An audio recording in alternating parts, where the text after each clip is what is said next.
This is the elevation plan for the Assembly Hall and Monastery. Again, a similar style with the traditional Cambodian style. Again, some tiered roof and some pitched elements with similar details.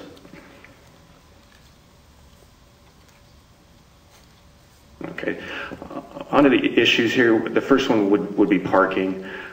Under the zoning ordinance, the uses on site would require 67 parking spaces. The detailed parking calculation is on page 5 of your staff report, but the total of all uses, if they're all used at the same time, would be 67 spaces. And again, the applicant is providing 22 spaces on site, which can be increased to 32 spaces with the use of tandem parking. Prohibiting the simultaneous use of the assembly hall and temple area would reduce the parking requirement to 32 spaces. This requirement has been incorporated into the condition of approval as conditions number 36. So basically, if only the temple is used, the requirement's 32 spaces, and if only the hall is used, then the requirement is also 32 spaces. And then again, the off-site parking for the special events would accommodate the demand for the remaining space to be occupied.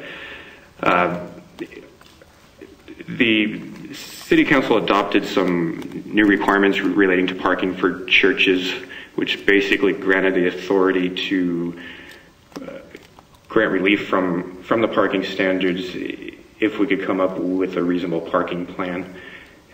Staff does believe that the plan we have come up with is reasonable and will meet the parking demands for the site. The second issue is the issue of the standards variance for building height. The applicant has requested a variance for a height of 28 feet instead of the 25 feet required in the R2 end zone.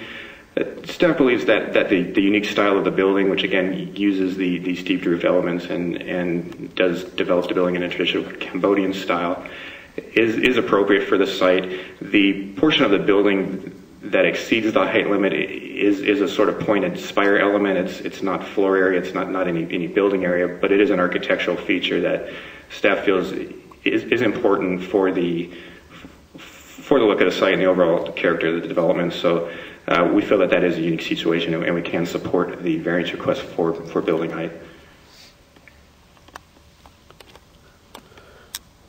With respect to the fence height, the applicant has requested a fence height of 5 feet.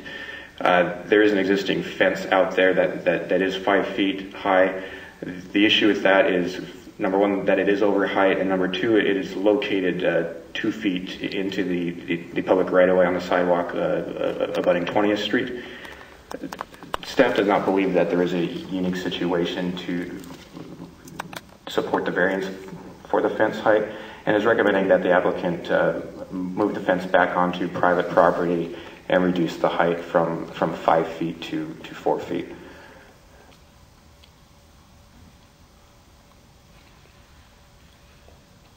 And again, just to conclude, the recommendation would be to approve the conditional use permit for the establishment of the temple use, approve the site plan review request, approve the standards variance for building height, and deny the variance for fence height. That will conclude my presentation, and I'll answer any questions at this time. Thank you. Thank you. Commissioner Greenberg. Yeah, you feel comfortable to trust the applicant to only have one type of event at a time so that it can meet parking standards? I take it. That's almost a rhetorical question. Obviously you do, because you're recommending approval. Yes, Commissioner Greenberg, that's correct. The applicant has indicated as a function of the way they conduct their business, as it were, on their site, that their function do not involve the use of the temple and use of the hall at the same time, that those, as a matter of course and the way the ceremonies go, that these uses don't overlap. When they are using the hall, people are not using the temple, and I think we're comfortable with. Good. That was a warm-up question. Okay, thanks. The one that I have trouble with is similar, however, and you reach a different conclusion, and that is you don't want them to build a stairway to their storage area above. And I understand why usually we don't want to do things like that. It's because you could bootleg a unit or two or whatever into it. But it seems to me to force storage to be done by handing stuff up through a hole in the roof is a very inefficient way of using a storage area. And buildings with a function like this are going to have quite a bit of need for storage. So if you trust them with the condition with respect to parking, why can't you trust them? Give them a stairway into the storage area, so long as there's no plumbing put in there of any kind or something like that. Commissioner, we believe that that area is designed as an attic. Yes. And will not be habitable space. Yes. And so we feel that, and also we have not charged that area for any parking whatsoever as attic space. So we feel that they would still be able to achieve use of that space with a pull-down ladder. And it's reasonable to ask that they not build a full staircase up into that space. Oh, okay. I didn't see any reference to the pull-down ladder in the staff report. That makes sense. Thank you. Thank you. Can we hear from the applicant, please?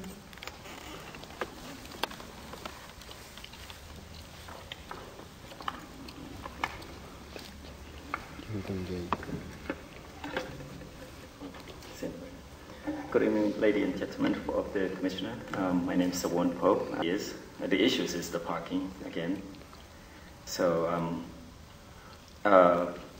also, we not going to appeal for the deny of the fence.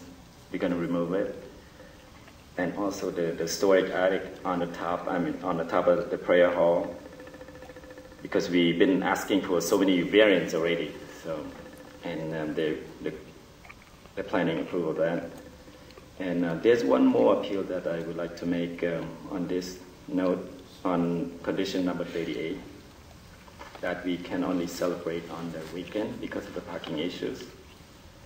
But over the year that we've been practicing on that site since 1985, the parking is not really an issue.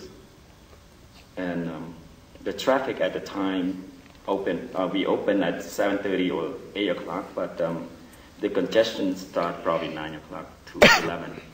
And all the celebration we did only half day. Say that again? The celebration or ceremony is only carry on for half a day, okay, from around 8:30 or 9 o'clock to noontime. How many people attend these celebrations? The celebration, we normally open, we plan for weekend, but just like the 4th of July, the calendar, lunar calendar and the solar calendar is not the same, so sometimes it falls on weekdays. But we will accommodate those who come on weekdays, which are mostly senior citizens or elderly that got dropped off of carpool. So, but we open for the regular, for the younger generation on weekend.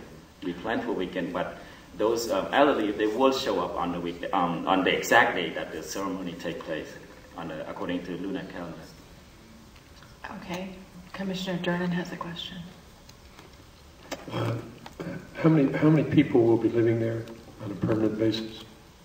We don't have any people living there except right now. Currently, we have 6 months. How many? 6. 6 people. From staff standpoint, do we have any limitation on the number of people that could live there?